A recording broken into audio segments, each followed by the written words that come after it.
Hey guys, tonight we're going back, way back, to a time when beards were braided with pride, longhouses smelled like smoked fish and ambition, and dinner was less Netflix and chill, and more try not to start a blood feud over roast goat. You're a guest tonight at a Viking feast, tucked away somewhere in 9th century Scandinavia. The air is sharp with wood smoke and anticipation, and the sound of waves crashing outside the hall reminds you just how far you are from home, or from indoor plumbing. You're not sure if you should be excited or mildly terrified. Probably both. So before you get comfortable, take a moment to like the video and subscribe, but only if you genuinely enjoy what I do here. And hey, while you're at it, post your location and the time you're watching, just so I know how many of you are eating this up instead of sleeping like sensible people. Now, dim the lights, maybe turn on a fan for that soft background hum, and let's ease into tonight's journey together. You trudge uphill through crunching snow, the path to the longhouse already glowing with firelight and the heavy scent of roasting meat. The invitation was clear: show up on time, dress respectfully, and above all, comb your beard. You didn't. This becomes awkward the moment you arrive. A giant named Eric gives you a once-over and silently gestures to a small wooden comb hanging near the entrance. Everyone else in line is already grooming themselves. Beards, braids, even eyebrows. You sigh and start working out the knots, praying your split ends won't start a war. Because this isn't just a dinner. Viking feasts, called blot if they're religious, or simply the feast if informal, were part banquet, part social chessboard, part don't say anything offensive or you might get challenged to home gang. The longhouse doors creak open, and a warm fog of mead vapor and lamb fat rolls out like a Viking hug. Inside, it's loud and flickering, all animal hides and shadowy figures backlit by a roaring fire. You're herded toward the cloak hooks, where another unspoken rule presents itself. Do not drop your host's cloak on the floor to make space for your own. A young man made that mistake last month. They're still calling him Rug Boy. You start to notice how meticulously clean everything is, by Viking standards anyway. Wooden floors are straw-covered, walls are decorated with polished shields and carved scenes of gods and monsters. Vikings weren't just axe-happy berserkers. They liked things tidy. Archaeological digs have found bone combs, ear scoops, and even tweezers buried with their owners. Personal grooming mattered. Someone offers you a linen cloth to wipe your boots. You awkwardly take it, wondering if you should tip. You shouldn't. Then comes the real surprise. A bowl of lukewarm water is passed around, and each guest takes a turn dipping their fingers. It's not for drinking. It's for washing your hands before the meal. You splash a bit on your palms and try not to grimace when you realize the water's been shared by at least 10 other hands. Soap? Not exactly standard. This is what we might generously call a communal rinse. Historians still argue whether Vikings were unusually clean for their time or just better at hiding the smell. Some Arabic travelers in the 10th century described Norsemen as perfectly groomed, while others noted a fondness for strong smells and exotic grooming products like pine tar. Either way, you get the feeling appearances matter here. One older woman points at your boots and nods. That's a good sign. Then she gestures to a younger man whose hair is a windswept disaster. She clicks her tongue, and he mutters something that definitely sounds like, "Mom, stop." You begin to appreciate that this is more than just vanity. It's about respect. Show up clean, combed, and presentable, and you prove you're not a savage. Which is ironic, considering everyone here owns a sword and at least one bear pelt.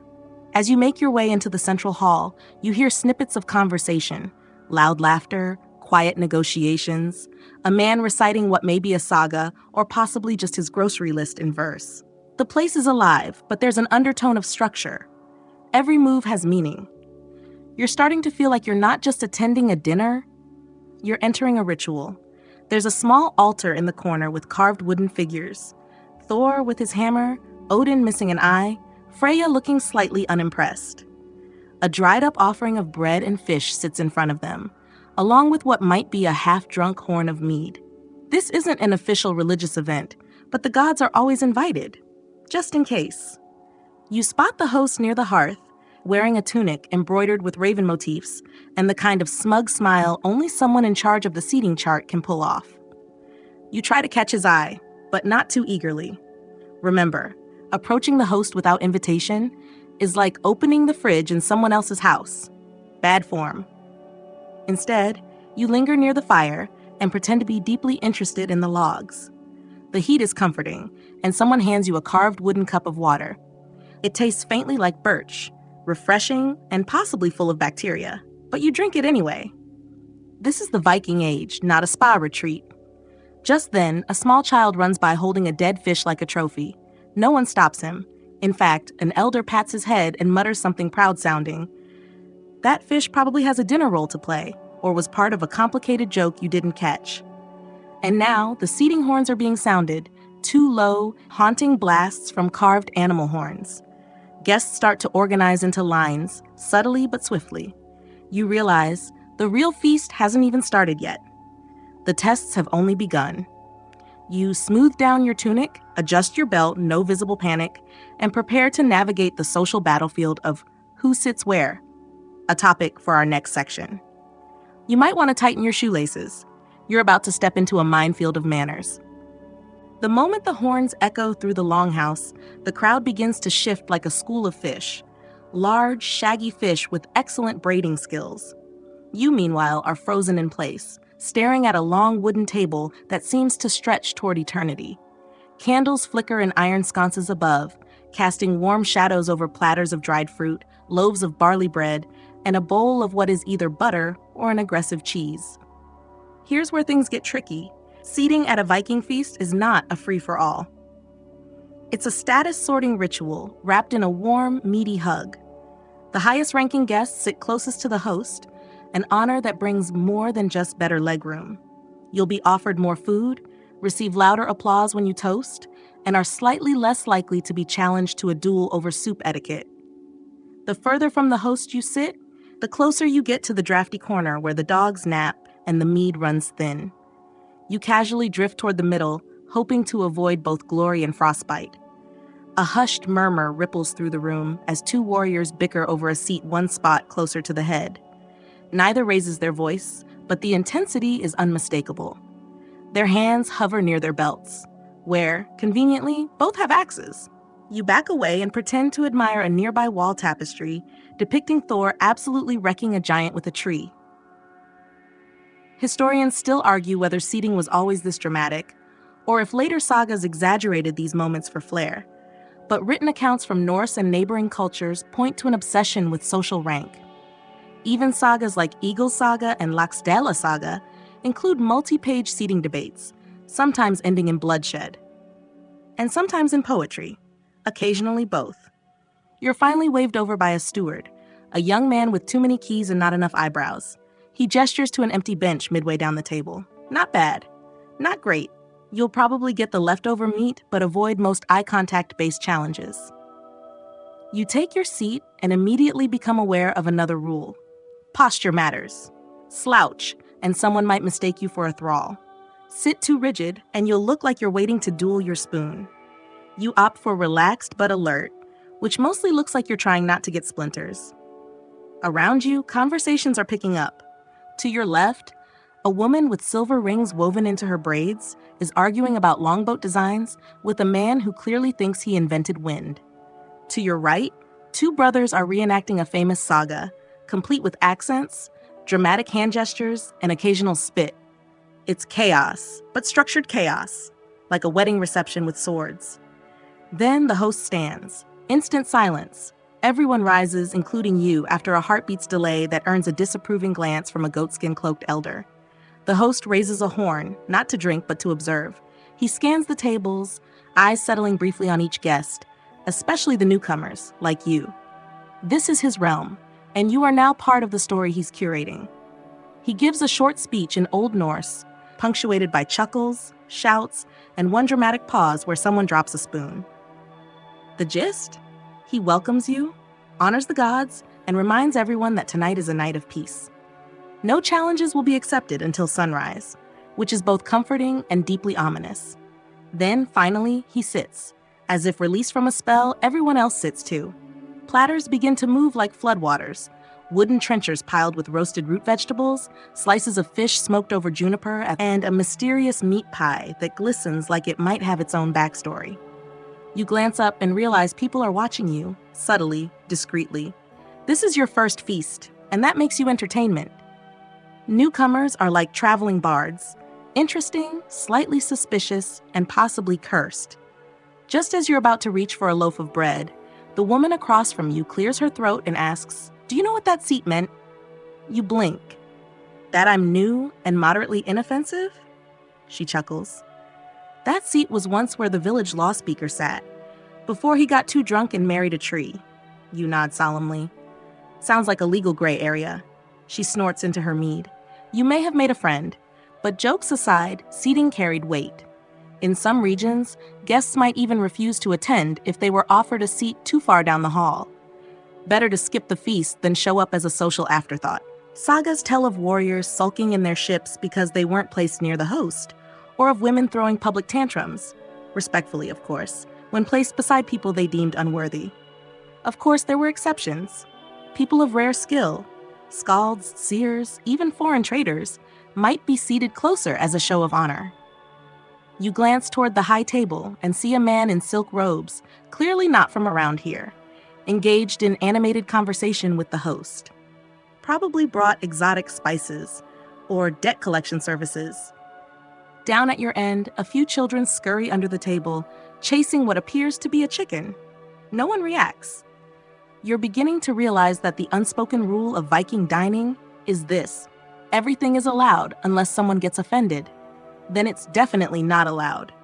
The steward walks by again, setting down a fresh jug of mead, and whispers, "Don't lean on the table with your elbows." Then he vanishes like a nor'easter. It's these tiny corrections that remind you there's a whole etiquette operating just under the surface, shaped by centuries of tradition, oral history, and the terrifying social pressure of being named in a saga for something embarrassing. Outside, the snow still falls gently, unnoticed. Inside, firelight dances on shields and laughter swells as the first toast is called. You sense the tone is about to shift. Because now comes the ritual of drinking, and you are very much expected to participate. Get your toast voice ready. You barely have time to adjust your tunic before the drinking horn comes your way. It's massive, ornately carved, and slightly damp. You accept it with both hands, trying to look like you do this all the time, and definitely didn't just consider pretending to be allergic to fermented honey. The entire table quiets a little, not out of reverence, but curiosity. It's your first toast, and you don't want to blow it. Or worse, spill it. Viking etiquette holds a very firm line on two things: dishonoring the gods and wasting mead. The horn is warm from the last person's hand. You lift it carefully and try to remember what the woman across from you said. Short, respectful, slightly poetic. You raise the horn and say, "To the host, may his goats always find their way home." A beat. Then laughter. Friendly, not mocking. The horn passes on. You exhale. You are officially no longer the nervous one with the lopsided belt. You are now the one who made a goat joke. Progress. This isn't just casual drinking. Drinking at a Viking feast was ritualized, and every guest had to participate. You were expected to toast to the gods, the ancestors, the host, your sword, someone else's sword, that one time Thor turned into a fish, whatever felt appropriate. Historians still argue about the exact order and symbolism of these toasts. Some accounts say the first was always to Odin for wisdom, the second to Njord and Frey for peace and harvest, and the third to the dead. Others suggest more local variations. A shipbuilder might toast to Aegir, the sea god, while a blacksmith might raise a cup to Thor. Either way, skipping around was not an option. You notice a rhythm developing. The horn comes around like a slow tide, never rushed. You sip, speak, pass it along. Some offer elaborate rhyming toasts. Others grunt and raise their cup. One man shouts a name, slams the horn on the table, and goes back to quietly eating pickled herring. All valid strategies. But then there's the horn bearer, the most sober person in the room, tasked with refilling and distributing the horn. Tonight, it's a stoic woman with shoulders like a forge and a very precise bun. She moves from table to table with steady grace, topping up with a jug of golden mead, making sure no one is skipped or overserved too soon. She stops beside you. "You drink like a merchant," she says. Is that good? She raises one eyebrow. You've only spilled once. Not bad for a first-timer. Drinking horns, by the way, are not user-friendly.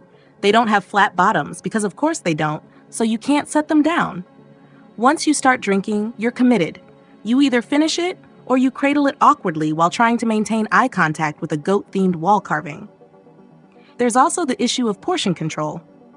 Mead is deceptively strong. It tastes like honey and happiness and will absolutely send you face first into a fish pie if you're not careful. But moderation isn't just about dignity. It's about survival. A Viking feast might last all night. You'll be expected to eat, drink, toast, recite something, laugh at the right moments, and possibly wrestle. And you can't do that while snoring into your beard. Suddenly, the host stands again, horn in hand. You freeze mid-sip. He calls out a toast in a booming voice. It's a saga-length tribute to a warrior ancestor, filled with metaphors involving icebergs, blood, and oddly enough, cheese wheels. By the end, everyone is pounding the table in approval. You join in late, smacking your palm on the wood with a little too much enthusiasm and immediately regret the splinter. But here's the thing. Drinking together isn't just tradition, it's social glue. Each toast, each sip, knits you closer to the people around you. You're part of the memory now.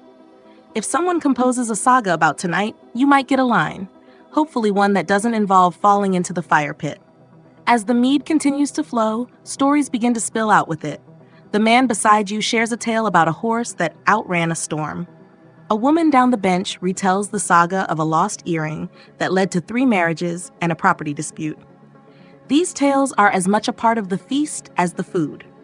No one cares if they're true, only if they're good. You start to feel warm in the belly, light in the head, and just confident enough to murmur a line from a saga you overheard earlier. The woman across from you grins and claps once hard. You're learning, and then she adds, you've reached the safe zone. The what? The mead has settled. You're relaxed, but still coherent. Stay here. Don't get cocky. You nod. It's a fine line between poetic and horizontal. Across the room, someone gets up to recite. A young skald, likely the son of a chieftain, steps into the firelight and begins a verse. It's long, tragic, and has at least 3 metaphors involving ravens. People listen intently, murmuring approval. Poetry is as important as any toast at these gatherings. It entertains, honors the past, and let's be honest, gives everyone a break from chewing. The horn comes by again. You accept it like an old friend and raise it. To warm fires, well-timed jokes, and a night where no one gets challenged to homegang over spilled stew. Laughter again. A few smacks on the table. You're finding your place. And that's no small thing in a world where status isn't just what you wear, but how you speak, drink, and carry yourself at dinner. As the horn bearer passes by, she pauses just long enough to mutter, "Not bad for a merchant." You grin. "I aim to disappoint less each hour." She nods once and moves on. Now, the feasting is about to begin in earnest. Not just food, the ritual of portions passing and the politics of second helpings. You might think you just grab a leg of lamb and dig in. You would be very, very wrong. A hush falls again, not the kind that precedes a fight or a toast, but a heavy, anticipatory quiet that means only one thing. The food is about to arrive. Not the bread, the fruit, or the suspiciously beige porridge from earlier. No, this is the main meal, and it doesn't just arrive, it makes an entrance. The double doors at the far end of the longhouse creak open, and in comes a procession of servers carrying platters of meat so large they seem to defy physics. You swear one of them is just holding an entire roast boar, impaled on a spit and balanced on his shoulder like a musical instrument. The smell hits first. Roasted fat, singed herbs, a hint of smoke, and something unidentifiably sweet. Your stomach, despite earlier snacks, perks up like a hound catching a scent. There's no buffet here. No grab a plate and get in line. This is meal distribution by hierarchy, and if you think that sounds dramatic, you're absolutely right. The host is served first, naturally, followed by his closest guests. The further you are from his seat, the longer you wait. But it's not just about time, it's about what you get. The choicest cuts, the fatty belly of the lamb, the crispest chicken skin, the best chunk of fish cheek, all head down the line in precise order. By the time they reach your end of the table, there's a real chance you'll end up with a tail, a foot, or that one piece that looks like it's mostly cartilage and confusion. But tonight, the gods smile on you. A large trencher is placed in front of you, bearing a respectable slab of roast venison, seasoned with juniper berries and served on a bed of something squishy and mildly green. The woman across from you raises an eyebrow in approval. "You've been noticed," she says. You nod, trying not to look too smug while holding a fork made from antler. This is where things get even more fascinating. The rules of eating at a Viking feast aren't just about chewing with your mouth closed and not talking over someone's saga. They're deeply cultural, steeped in honor, status, and community expectations. First of all, you don't serve yourself. You wait for the platter to be passed, and when it reaches you, you're expected to take a portion appropriate to your rank. Not too much, not too little. Too much, and you're greedy. Too little, and you insult the host's hospitality. You try to gauge what the others are doing. The warrior to your left takes a hearty scoop and nods once. The older man to your right takes half as much and murmurs a blessing you don't quite catch. You follow the middle path. A few spoonfuls of whatever the green stuff is. Turns out it's mashed peas mixed with butter, and a modest chunk of venison. Dignified, yet hungry. Historians still argue about how communal Viking meals were. Some believe trenchers were shared between two people, others suggest individuals had their own. Evidence varies by region and time period. What's clear is that sharing food was central to the social dynamic. Who you shared with said a lot about status, kinship, alliance, or flirtation. You notice that the woman across from you is now passing you a bowl of honeyed parsnips, and while she doesn't say anything, the act is loud with meaning. You nod gratefully. You are now parsnip buddies. And here's a fun tidbit.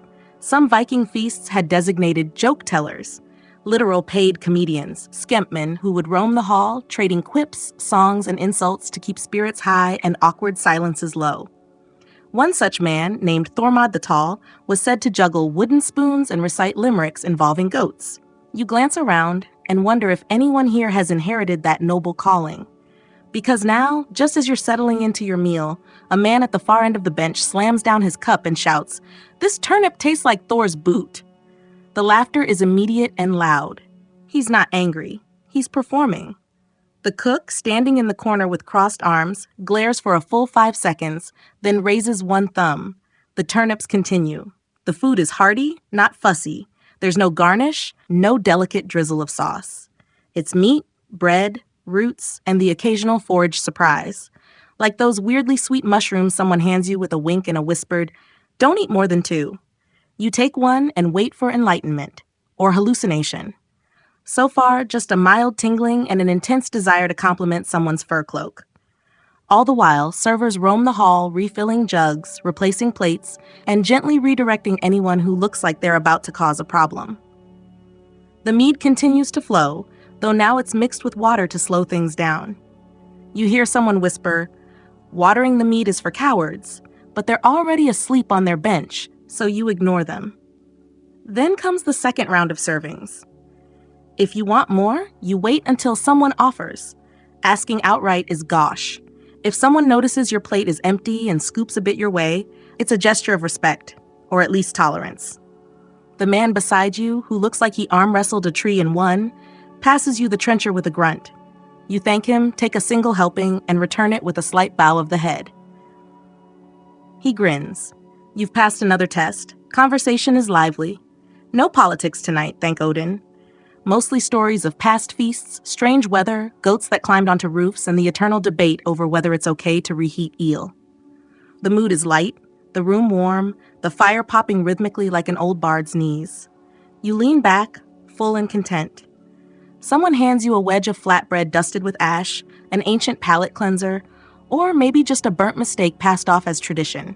Either way, it's oddly satisfying. From here, the night will only get stranger.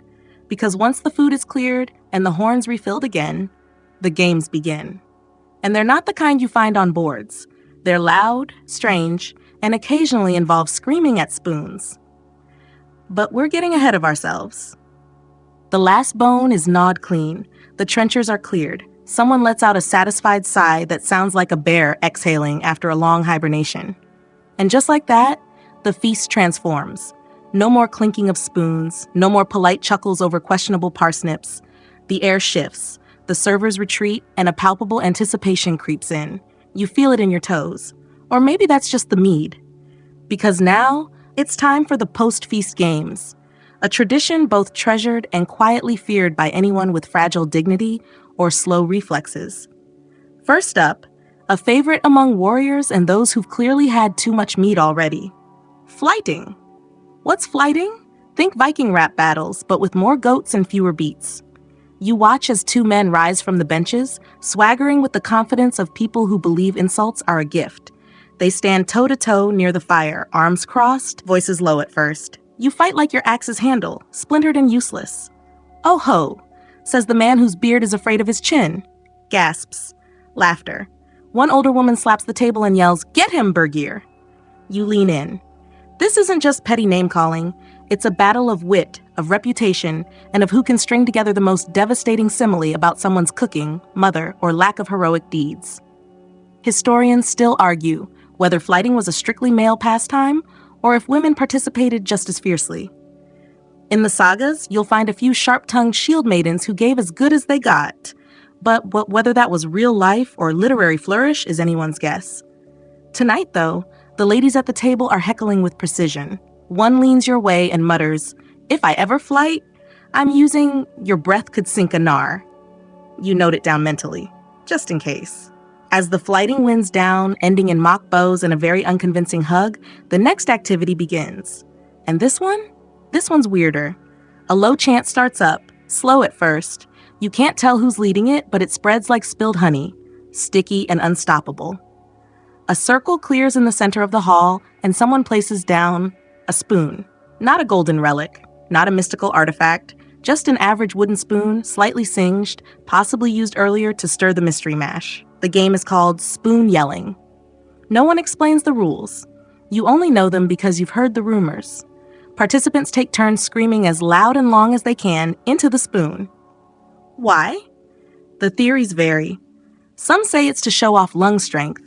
Others believe the spoon captures one's spirit breath. One scholar even claimed it was a metaphor for communing with the soul of the meal. You think it's probably just what happens when people are full of meat and bored.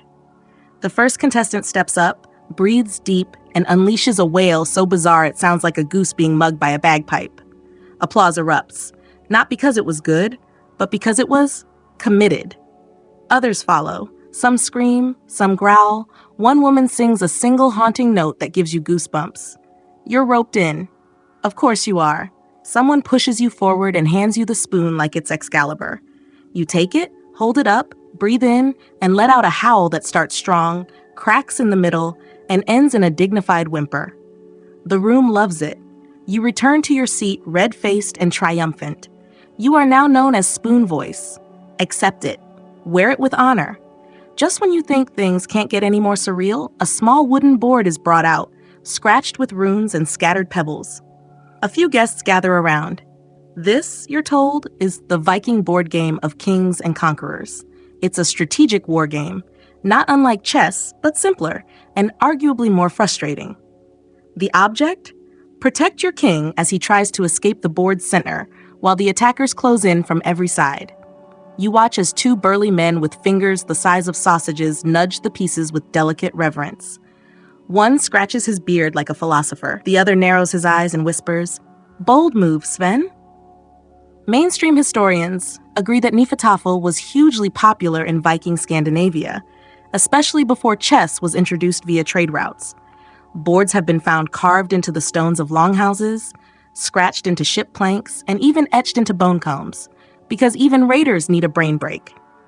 Someone offers you a chance to play, but you politely decline. You're still recovering from spoon yelling. At the far end of the room, a different sort of game unfolds, a kind of storytelling charade where one person acts out a saga scene while the others guess which one. You watch as a stocky man mimes rowing, then stabbing, then screaming in agony. The guesses fly. Olaf's raid on Lindisfarne. No. Eric loses his sandal. Is that the one with the angry swan? Turns out it's the saga of Thorstein the Flat-Nosed. The title alone is worth a chuckle. You join in the guessing, throwing out absurd answers just to keep the mood light. Laughter flows. Mead flows. Someone somewhere is definitely asleep on their bench. You begin to notice the rhythm of the evening. There's a deliberate pacing to Viking entertainment, not a wild party that crashes into chaos, but a wave. A rise with the food, a peak with the games, and now a gentle ebbing into slower stories, quieter songs. One elder clears his throat and begins reciting a verse. His voice is gravel and snowmelt. You don't understand all the words, but the rhythm is like a heartbeat. The room quiets, even the spoons seem to listen. You lean back, belly full, throat sore, heart oddly warm. You didn't win the games, but you didn't fall asleep in your stew either. Victory, by Viking standards. And just when you think it's over, someone brings out a strange, lumpy sack. But that, dear traveler, is a tale for another spoon. Section 6, the lumpy sack is flung into the center of the hall like a treasure chest in a tavern brawl. It lands with a soft, ambiguous thud, neither metallic nor particularly inviting. The crowd leans forward. A hush falls over the room. You, newly knighted as Spoon Voice, squint at it. Is it moving? Is something inside? Nope. Just an old, well-worn sack full of bones. Not the threatening kind. These are leftovers from earlier meals. Sheep knuckles, pork ribs, maybe the occasional fish vertebra. They've been cleaned, dried, and repurposed for what's known in the sagas as natlaker, or more precisely in tonight's version, the bone toss. Don't let the name fool you. It's less of a sport, more of a test of one's moral compass and hand-eye coordination. Here's how it works. You form a circle. The bone sack is passed to each person in turn, who draws a bone at random and must offer a truth, a boast, or a promise. If you draw the same kind of bone twice, say 2 matching knuckles, you're duty-bound to perform a comically bad impression of your chieftain. Everyone's in. A red-faced man draws first. He squints at his bone and says, "Truth, I once hid under a goat to escape a fight." Roars of laughter. A woman next to him with a sly smile pulls her bone and declares, "Boast, I drank 3 cups of mead, 2 mugs of ale, and beat Bjorn in arm wrestling. Twice." Bjorn shrugs, sheepishly confirming with a nod. Then it's your turn. You reach into the sack, feeling for destiny. You draw a rib bone, pale and pointy, oddly elegant. You think for a moment and say, "Promise, I shall never yell into a spoon again unless properly challenged." A cheer goes up. That one will stick, you suspect. Historians still argue whether these bone-based games had religious significance or were simply creative ways to extend a feast's fun. Some evidence suggests they doubled as drinking rituals or even low-stakes gambling tools. What's clear is that they were another chance to display wit, courage, or a total lack of shame. Just when you think the night's surprises are done, someone claps their hands, and the bone sack is spirited away, likely to dry near a hearth until the next gathering. Now begins a quieter phase. No more shouting, no more tossing bones like slightly macabre dodgeballs. Now, it's story time. But not the proud kind. Not the kind where someone tells of their battle scars or boasts about ancestors who once punched a thunderstorm into submission. No, these are shame tales. Yes, shame. Every Viking has one. It's practically a rite of passage to confess that time you soiled yourself in fear or mistook a seal for a sea monster and offered it your lunch. One man stands and clears his throat dramatically. "I once drank too much before a raid and spent the whole attack hiding in a grain barrel. The grain fermented. I woke up 3 days later, drunk again." His voice is solemn. The crowd, in stitches. Another adds, "I tried to impress a girl by lifting a rock. I threw my back out. The girl married the healer." You notice that no one judges. In fact, the more embarrassing the tale, the more loved the teller becomes. Humility, it seems, is the final seasoning in a feast. Your turn. You think carefully. Then say, "One time, I challenged a chicken to a staring contest. I lost." It's an instant classic. You're now not just spoon voice, you are chicken-eyed. Titles are stacking up. While you bask in the glow of communal embarrassment, a few of the older guests begin preparing something that looks halfway between a ritual and a recipe. Clay bowls, herbs, bits of charcoal, and a sweet, smoky resin you can't quite place. This is sleep fume? You're told. A tradition for special feast nights, when guests stay until sunrise or collapse on the benches in place. They light a small clay burner filled with herbs and resin. The scent is earthy, honeyed, and faintly like burnt hay. You breathe it in, deep. Your shoulders loosen, your jaw unclenches. Even your eyebrows seem to sigh. There's no real record of Viking sleep fumes, but some fringe historians theorize that aromatic herbs, juniper, mugwort, even birch bark, were burned for calming the senses or inducing dreams. Whether for healing, magic, or just mood setting, no one's quite sure. Someone beside you murmurs, "Best part of the night." And you have to agree.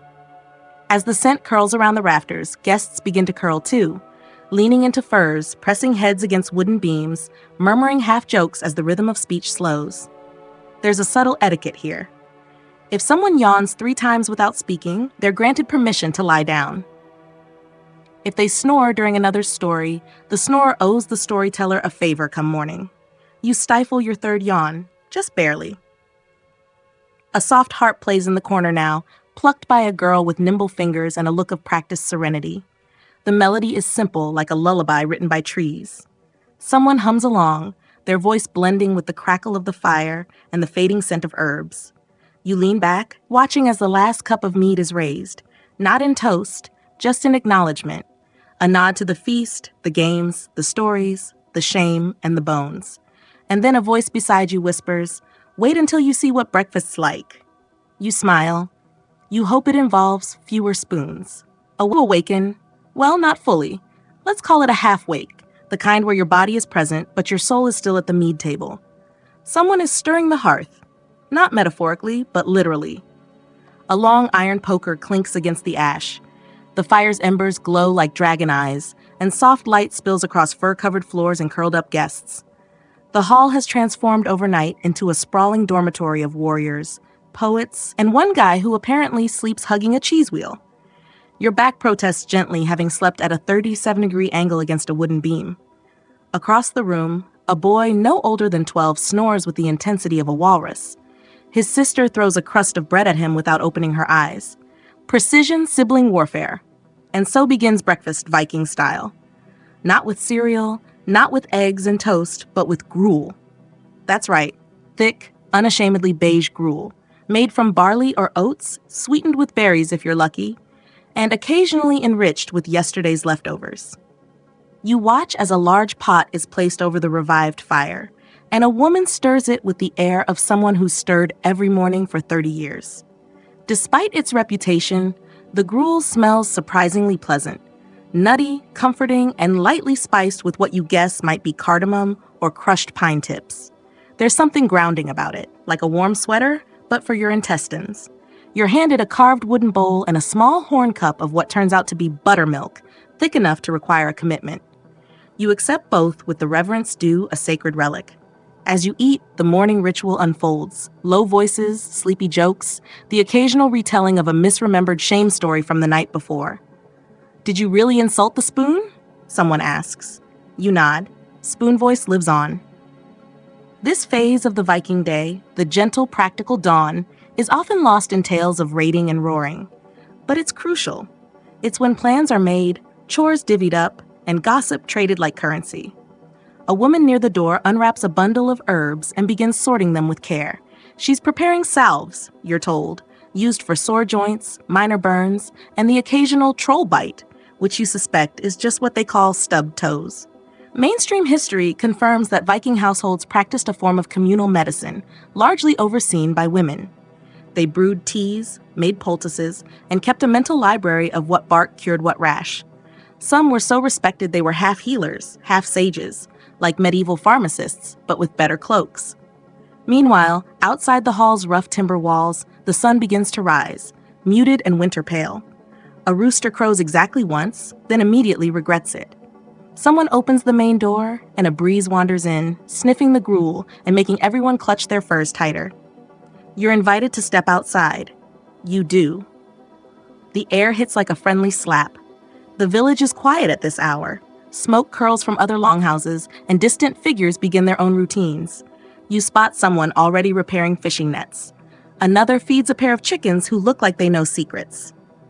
But what catches your eye is a group of men and women gathering near a smaller hall. "What's that?"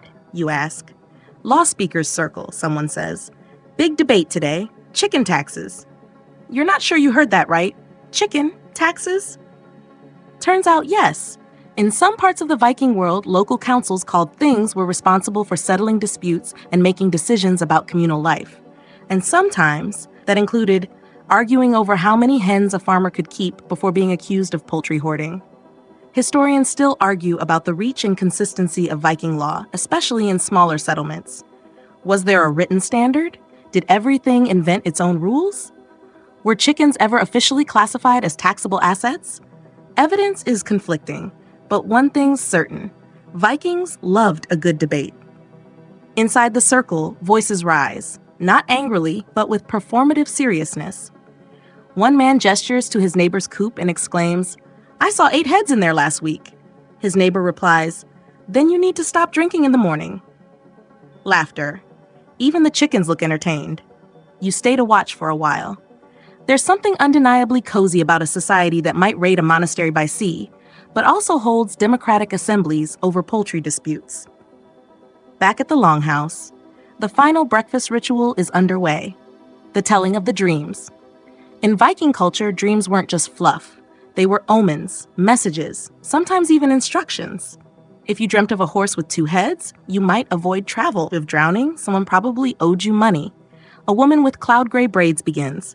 "I dreamt I married the god Njord," she says. "We lived in a house made of fish. It was awful." Did he snore?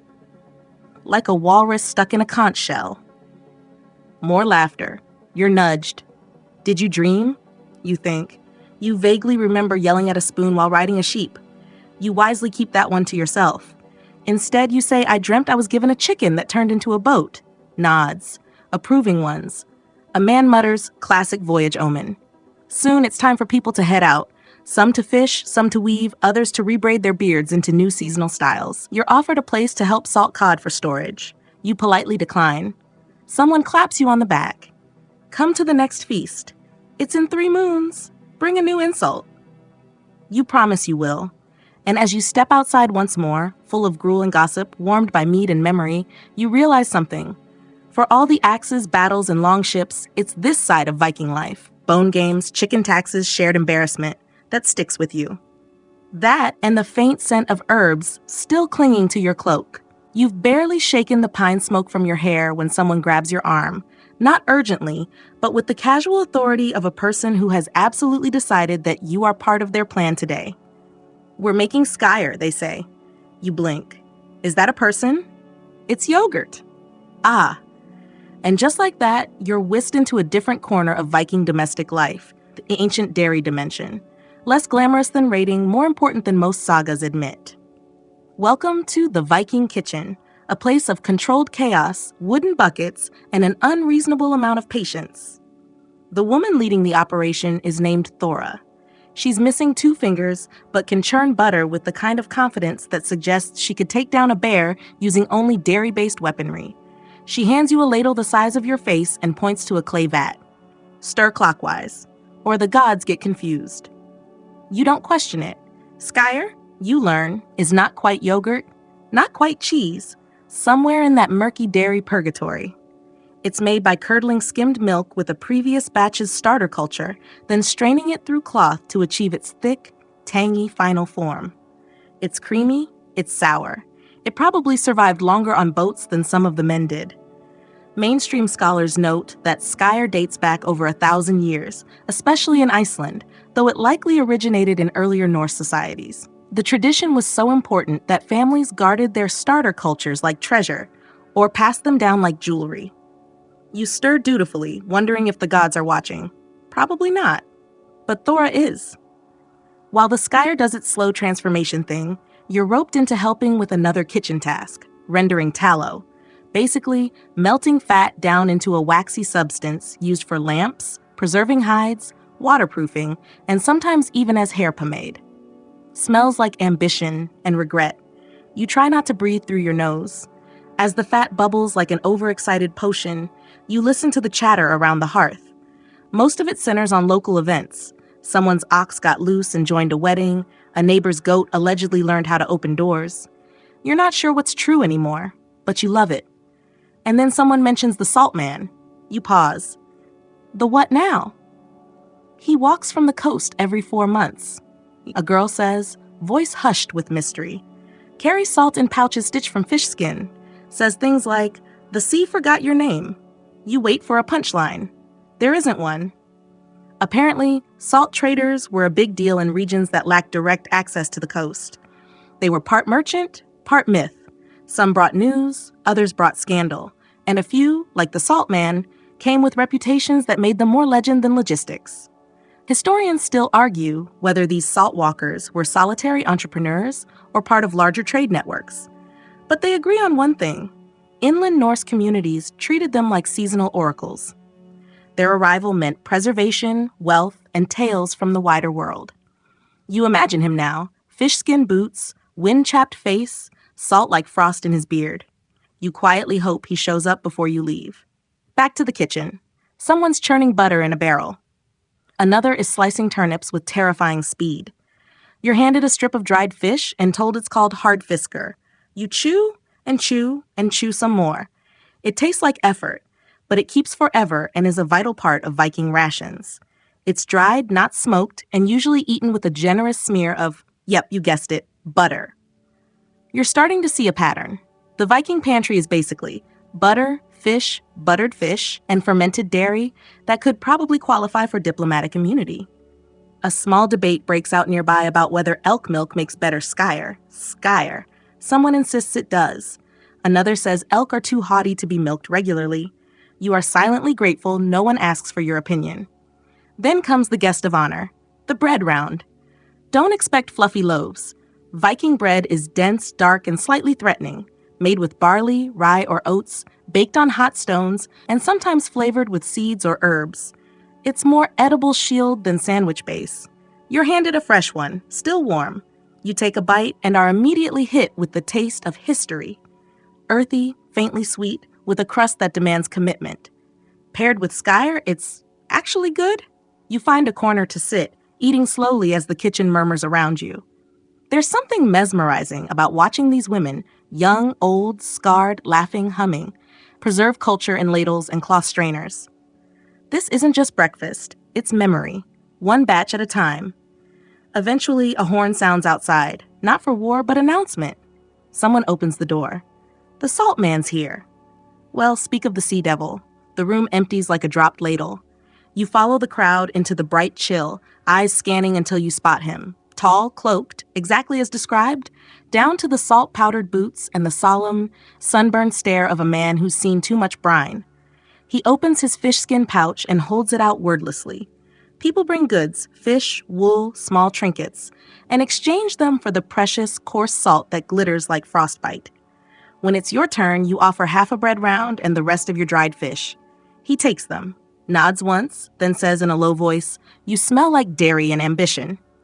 You whisper, "Thank you." Salt obtained, you return inside, cheeks stinging from the cold and heart surprisingly full. You wrap your chunk of salt in a cloth and place it next to your spoon. Because of course you kept the spoon. The day winds on. Chores await, and soon enough, it'll be time to prepare for another evening. But for now, you've made yogurt, you've chewed a fish, you've been gently roasted by a mysterious trader. Not a bad morning in Viking land. Afternoon drapes itself lazily across the longhouse, and you find yourself reclining near the fire again, feeling that special kind of post-dairy fatigue.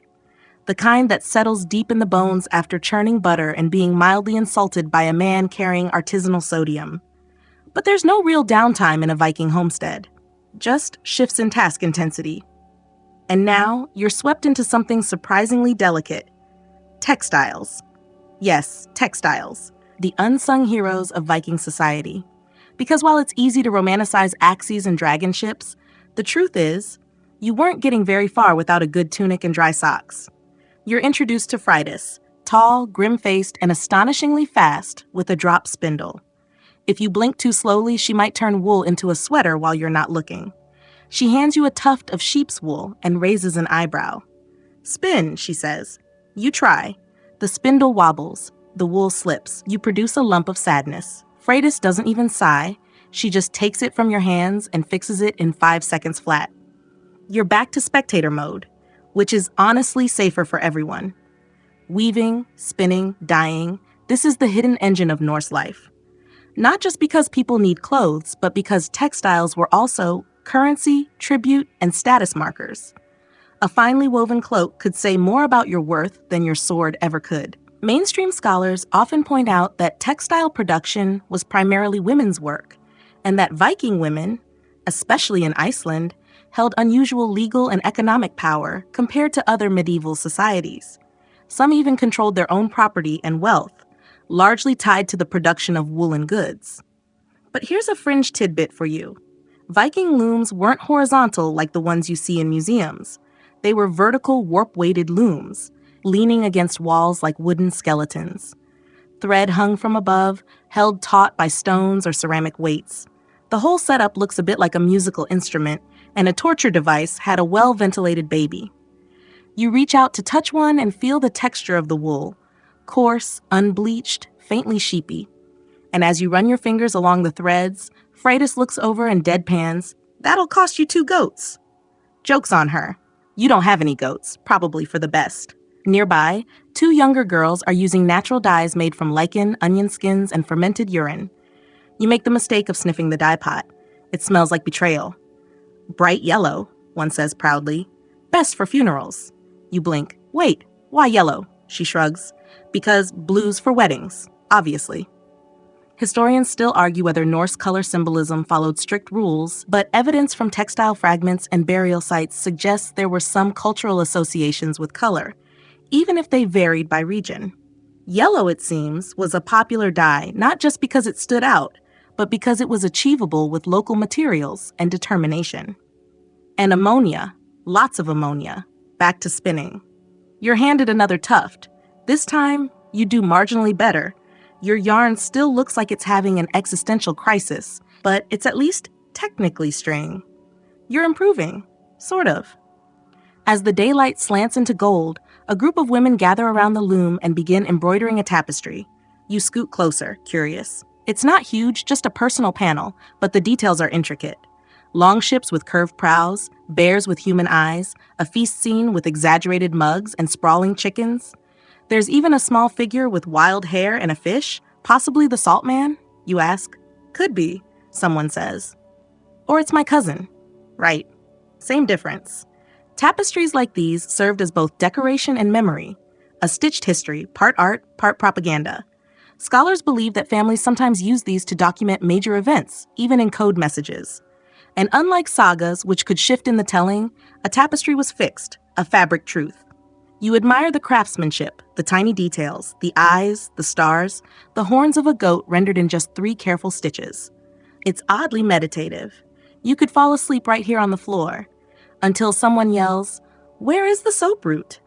Panic ripples through the room. Turns out soap root, from the saponaria plant, is essential for softening wool and degreasing fleece before spinning. You volunteer to help search and are sent outside with a bucket and minimal instruction. The world is cooler now. Shadows stretch long, and the smell of wood smoke weaves through the air. You find the plant easily. It's pink-flowered, surprisingly pretty for something with such a utilitarian name, and dig up a handful of roots. On your way back, you spot a figure on the hill, cloaked, standing still as the wind stirs the grass. It's the Salt Man. He raises a hand in what could be greeting, or just a polite shooing gesture. Either way, you wave awkwardly back. He disappears behind a tree. You return triumphant with your bucket of roots, greeted like a minor hero. The wool processing resumes, now slightly more fragrant. As twilight deepens, the looms are quiet. The last yarns are wound, the final dye batch is cooled. Freydis hands you a small scrap of fabric, a clumsy, crooked square in mustard yellow. "For your goats," she says with a smirk. You thank her solemnly.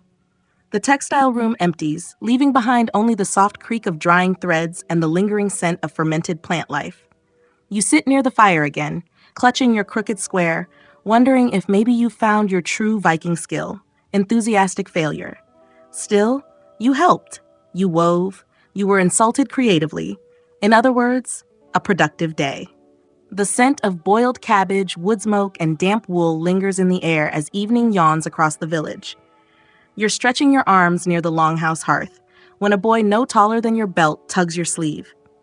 "You're on serving duty," he announces with the self-importance of someone who doesn't yet know how taxes work.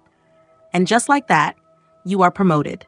demoted, sideways moded, to assistant server for the evening feast. Dinner prep is already well underway. Pots bubble, flatbreads pile like shields, and somewhere outside, someone's wrestling with an extremely unhappy goat. You're ushered toward the dining area by a woman with braided hair and the energy of a headmistress. Her name is Svala. Her job? Feast logistics overlord. You'll be handling the ladle, she says. Don't stir counterclockwise, or the stew gets angry. Right. Angry stew. Got it.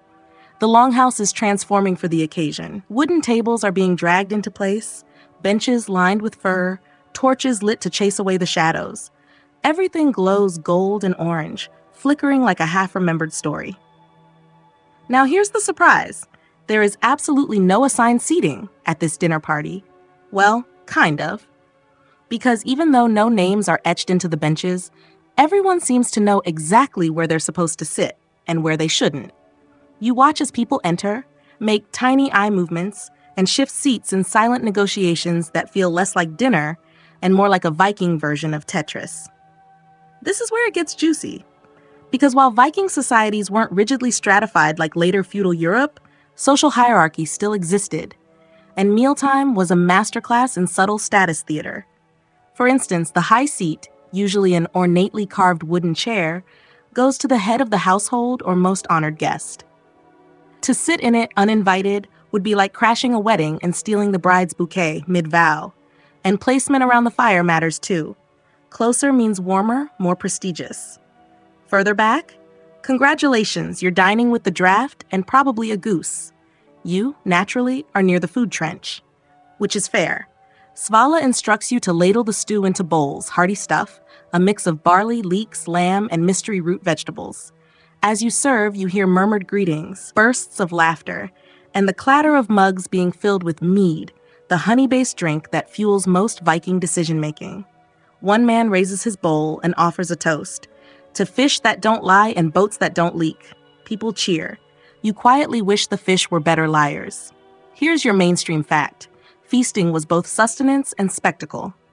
It cemented alliances, honored gods, and served as the social glue of Viking life. Hosts were judged by the generosity of their portions and the quality of their ale.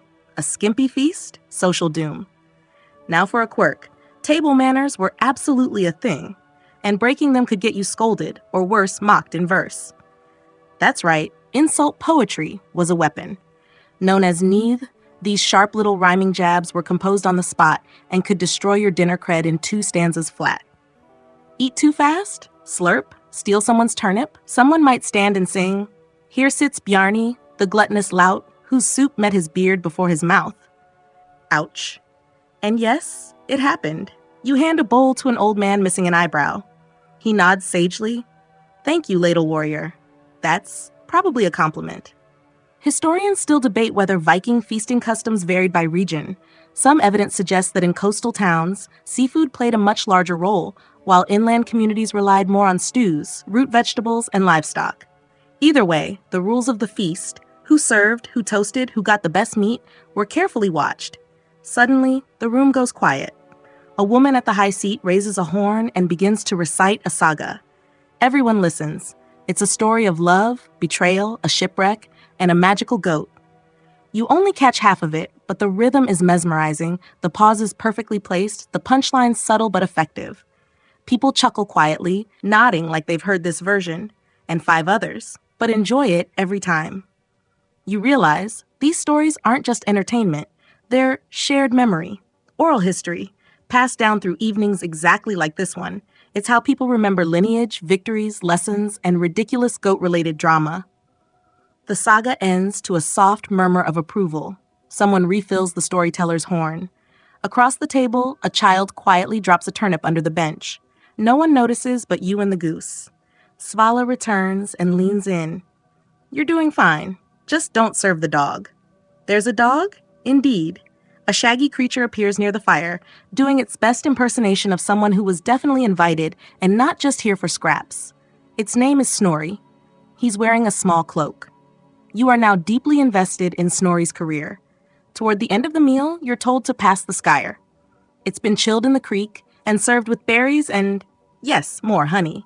It's tangy, soft, and oddly comforting. You watch as people lean back, satisfied, flushed from heat and mead. As final toasts ring out, some heartfelt, some vaguely about goats, you feel something shift. The feast is winding down. The rules, once rigid, begin to soften. People move more freely, the fire pops gently, and the line between formality and warmth fades into flickering amber. You collect empty bowls, ladle sticky with stew residue, arms tired but mind buzzing. The night isn't over. Not quite. But for now, you helped host a Viking dinner party and didn't get insulted in rhyme. We call that a win. Awaiting continue. The feast fades gently into the kind of evening that wraps itself around you like an old woolen blanket, slightly scratchy, but oddly reassuring. Bellies are full, torches sputter, and laughter slows to a drowsy hum. But don't go yawning just yet. You're not dismissed. You're being recruited again. This time, games and social tests. The longhouse may be dimming, but a select few remain seated, leaning in as a flat board is brought out, carved with concentric circles and mysterious runes. One of the men smirks at you and says, "Ever play Nefertafel?" You blink. "It's like chess," he adds, "but the goal is to survive, not win." Great. A metaphor for your entire Viking experience. Nefertafel, pronounced somewhere between Nevatafel and You'll Never Get It Right, is an Old Norse board game where a king piece must escape a field of attackers. You're handed the role of a defender. The rules are explained quickly, mostly in gestures, and then the game begins. You're immediately outmaneuvered. Twice. Still, they let you play a third round, and this time you manage to trap a piece. Small cheers. Someone offers you a smoked herring in celebration. You try not to show visible disappointment. Mainstream fact, games like Nefertafel, dice, and knucklebones were common in Viking social life, especially during long winter nights when staying indoors meant keeping both body and mind from freezing over. These games weren't just pastimes, they were subtle opportunities to measure intellect, social skill, and alliances. Now for your quirky tidbit. Vikings believed that luck could be earned by cleverness, that fate, word, or earth might tilt toward the witty. That's why cheating was frowned upon, but clever trickery? Glorified. If you won with style, even your opponent had to respect you. As the board is cleared, another group begins a different ritual, the flighting. Flighting is what happens when poetry and smack talk get married and decide to ruin someone's evening. Two men step forward and begin exchanging insults, loudly, rhythmically, with alliteration so sharp you could slice bread with it. One accuses the other of kissing goats. The other fires back with a verse about wet trousers and tragic inbreeding. Everyone laughs, but it's clear. This is an art form. You're quietly relieved no one calls on you. You're good at rhyming fish with dish, and that's about it. Historians still argue whether flighting was more theatrical or confrontational, whether it functioned as sport or social settling of grievances. What's clear, though, is that it had rules. You could mock a man's beard, his sheep, his cooking, even his mother, but not his hospitality. That apparently was sacred. You glance around. Some guests are slipping away to their homes. A few remain near the fire, nodding through the poetry. Someone hands you a horn of mead and clinks it softly against yours. "Newcomer," he says. "You survived." You nod solemnly, as if you weren't nearly bested by a wooden board game 20 minutes ago. From somewhere outside, a distant drumbeat begins. Not a war signal, don't worry, but part of a late-night drumming circle, meant to entertain the gods, or maybe just help digest the meat. You follow a group out into the cool night, stars sharp and clear above. There's dancing too, if you can call it that, more like loose stomping with enthusiastic clapping. You try. You are objectively terrible. But nobody mocks you. One woman shouts, "You've got the ankles of Thor," which you decide to take as a compliment. A child hands you a carved bone flute and dares you to play. You blow, and it makes a sound like an asthmatic goose. He claps. Apparently that's the goal. The dancing slows. The drumming turns to soft tapping. Stories begin again, this time around an outdoor fire pit, where older villagers take turns reciting tales of giants, sea monsters, heroic pigs, and a goose who solved a murder. Yes, the same goose who's now curled up beside you. She may be immortal. One of the elders turns to you. Your turn. Panic. You scan your mental library for any story that won't cause an international incident. You settle on a safe one, the tale of a man who mistook a rock for a seal and tried to marry it. By the time you reach the absurd punchline, they're laughing. You're offered another piece of skyr. You think this means you've been accepted, or at least tolerated. The goose honks once in approval. Later still, things wind down even more. The fire's embers glow like sleeping eyes. The instruments are put away, the board games back on their shelves, and the insults sheathed until tomorrow. You stretch, you yawn, and then someone calls out, "Wait, where's the bread offering?" Apparently, you're not quite done. One of the few standing traditions still to complete, the offering of one small piece of flatbread to the household spirits, usually placed near the hearth or in a niche by the door. You're given the honor. You tear a warm piece, walk over solemnly, and place it beside a smooth stone carved with runes. Then you whisper the approved phrase, "To those who watch while we sleep." Kind of eerie. Kind of beautiful.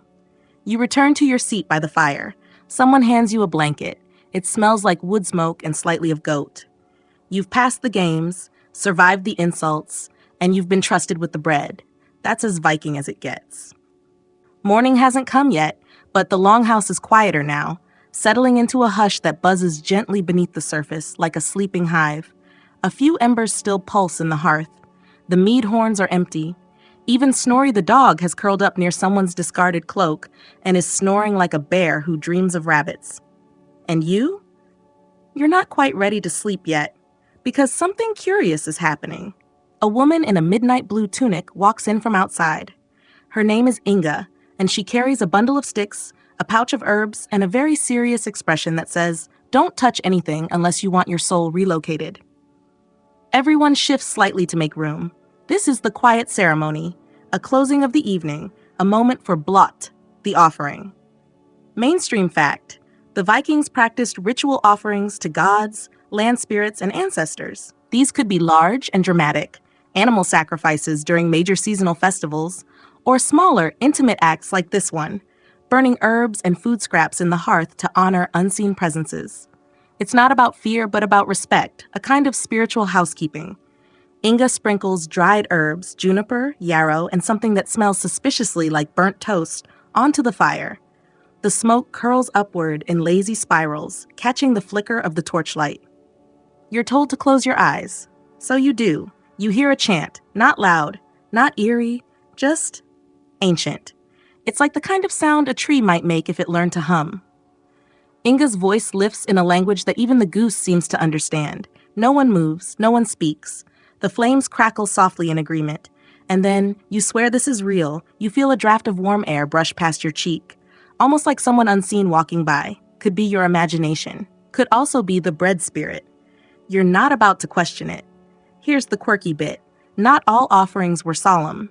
Some spirits, especially household landvatir, were said to enjoy jokes. Seriously. Offerings could include carved figurines with funny faces, little riddles, even a smudge of honey shaped like a smile. Inga apparently subscribes to this approach, because once the chanting ends, she tosses in a carved wooden pig wearing a tiny hat. No one blinks. One man nods and mutters, "He likes that." Historians still debate whether blot ceremonies were led by priest-like figures or simply wise elders, and whether women like Inga acted as spiritual intermediaries or domestic ritualists. Some sagas describe formal temple events, others reference more personal practices, like whispering to the fireplace before sleep. In this longhouse, the line between sacred and familiar is blurry, in a good way. After the fire crackles through its last ceremony spark, people begin to shift again. Blankets are pulled close.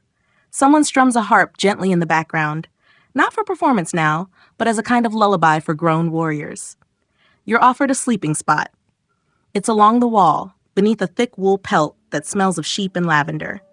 You nestle in, unsure if it's a cot or a bench or an inverted barrel.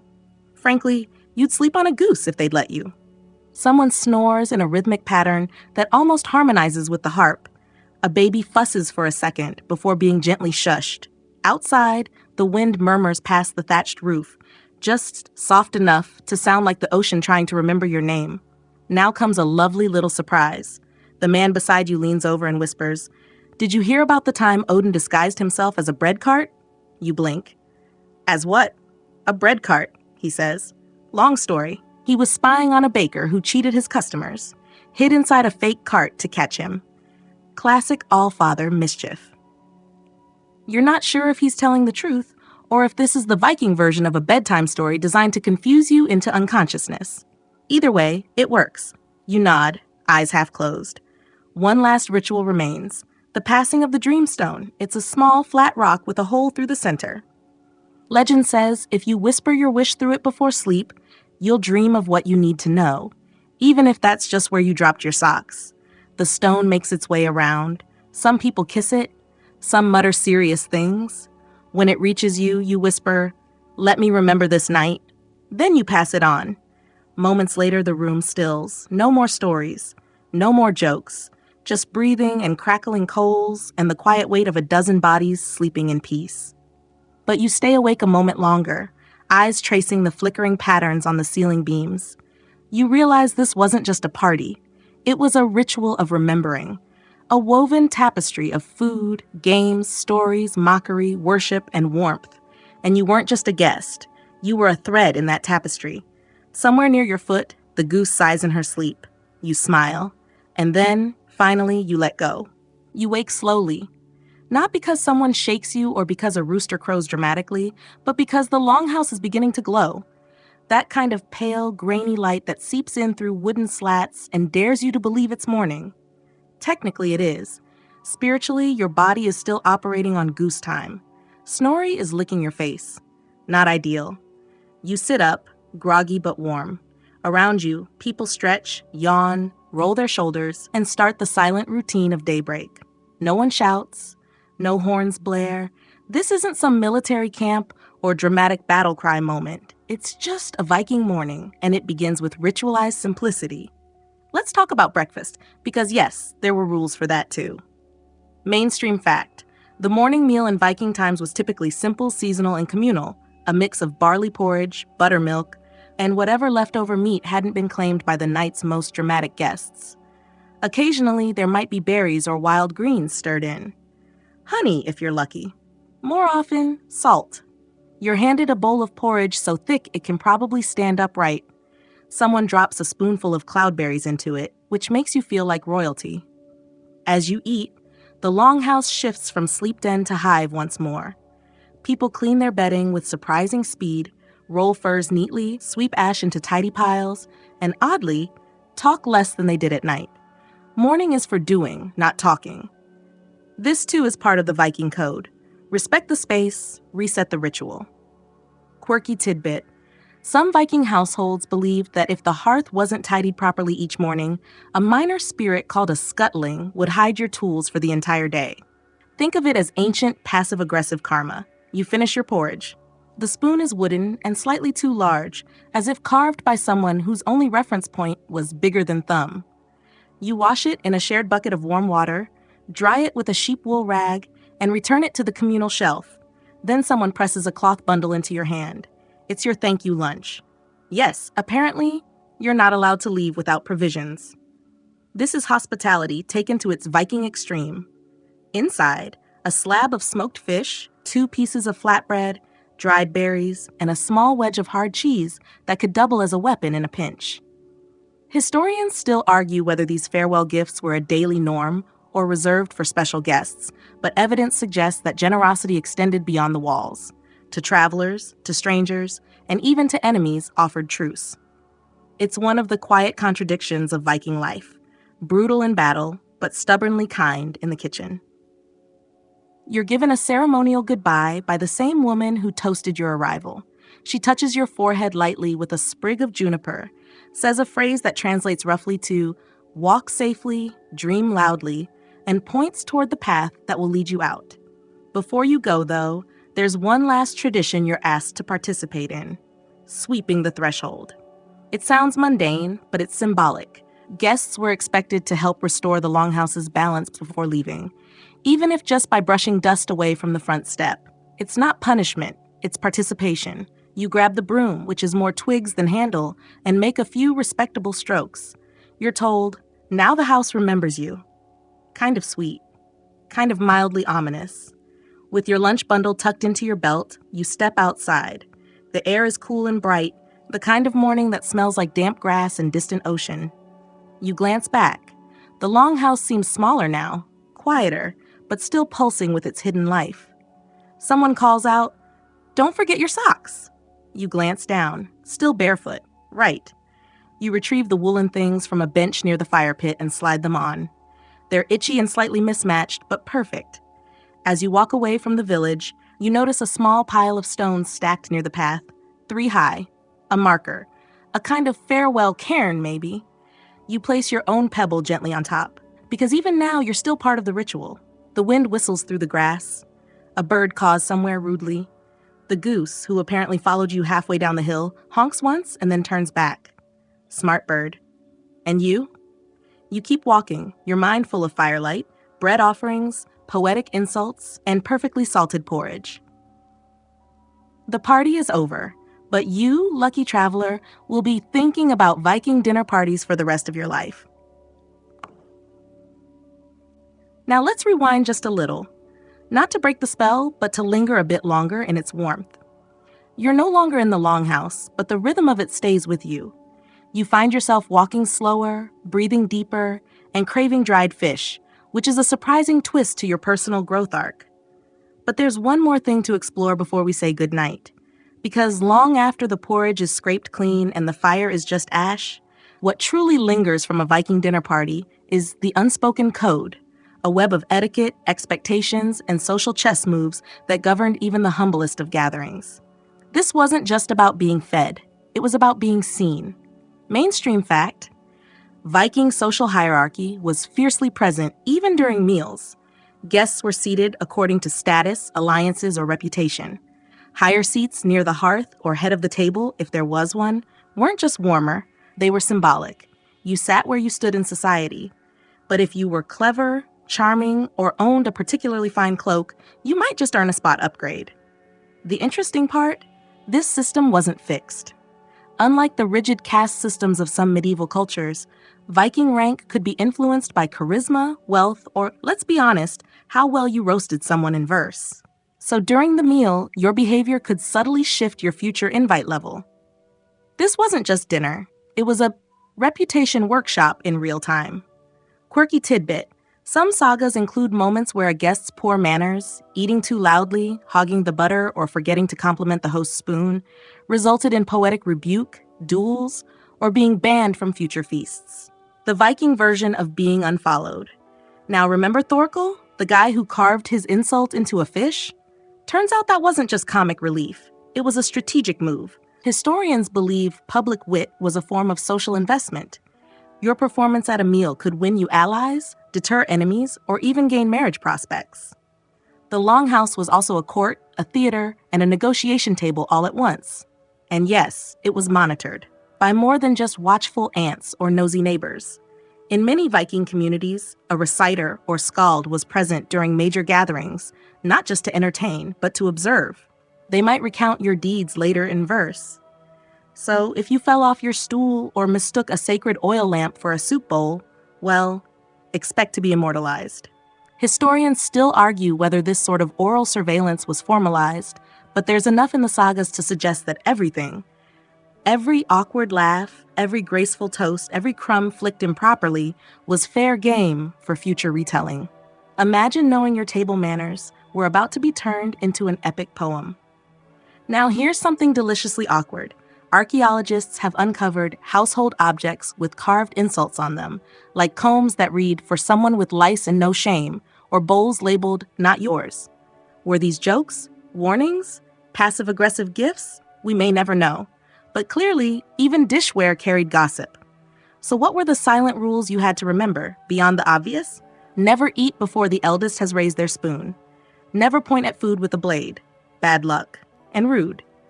If you break bread, offer the larger half.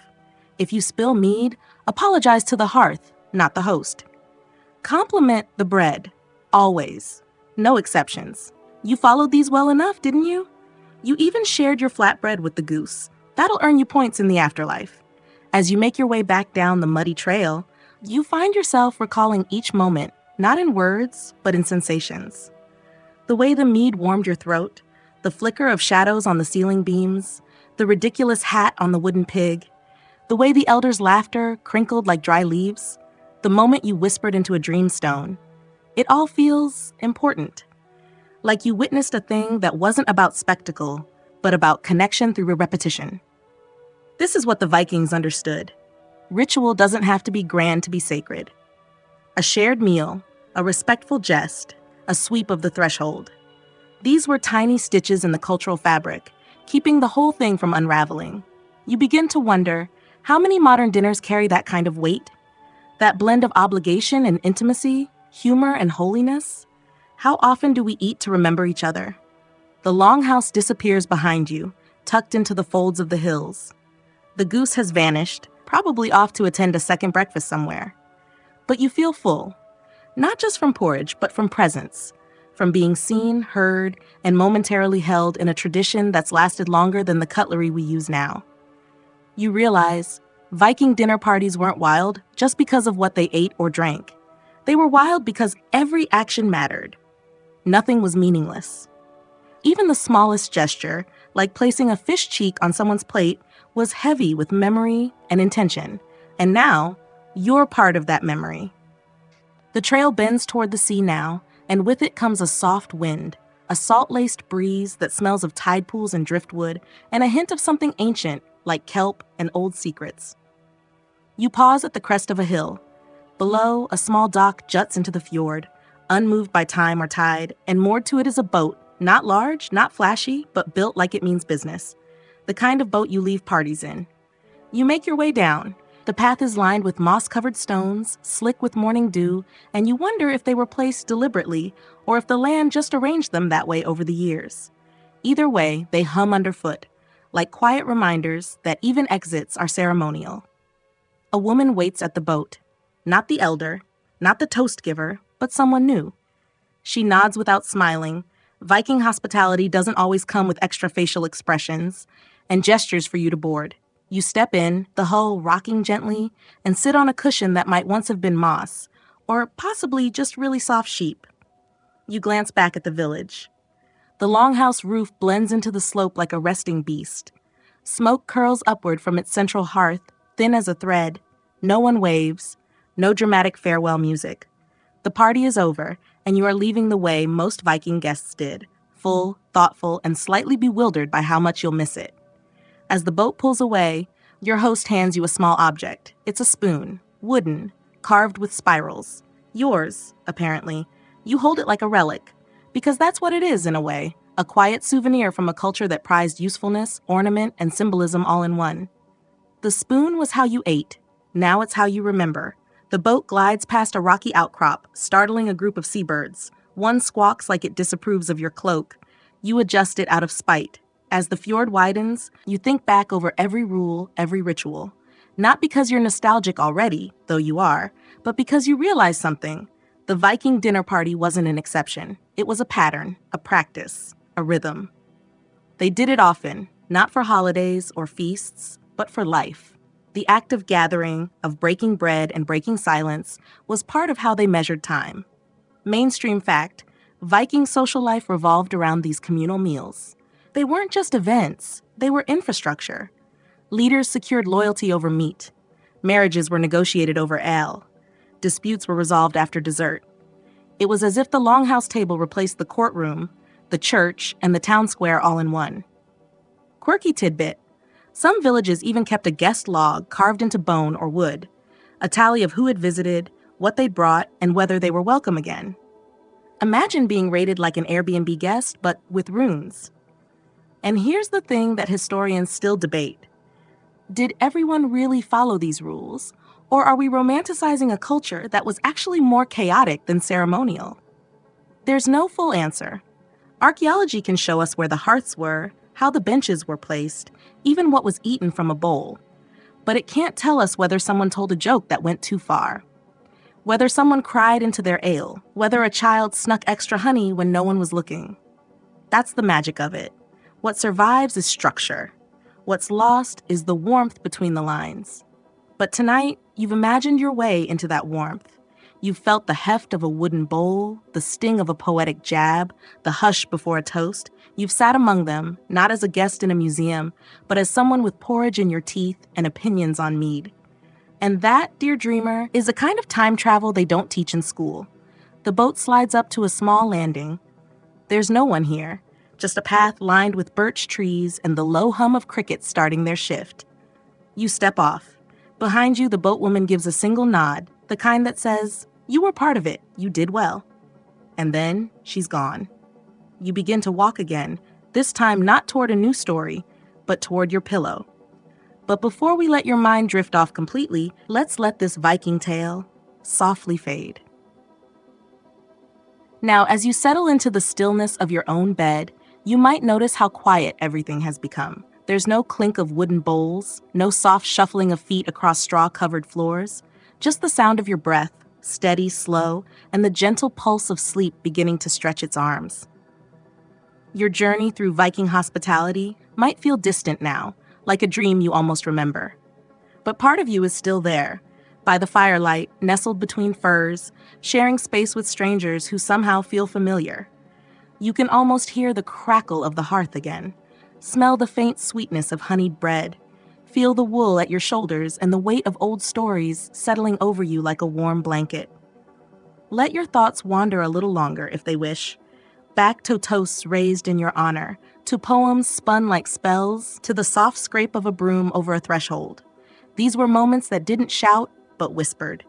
And maybe, as you drift towards sleep, that's exactly the kind of story your body needs. You've traveled well tonight. You were more than a guest. You were part of something old and quiet and kind. Now rest. Let the longhouse grow dim behind your eyes. Let the fjord grow still. And if you dream of mead or geese or spoons that remember your name, well, that's between you and the scalds. Sleep deeply, sleep well, sleep Viking.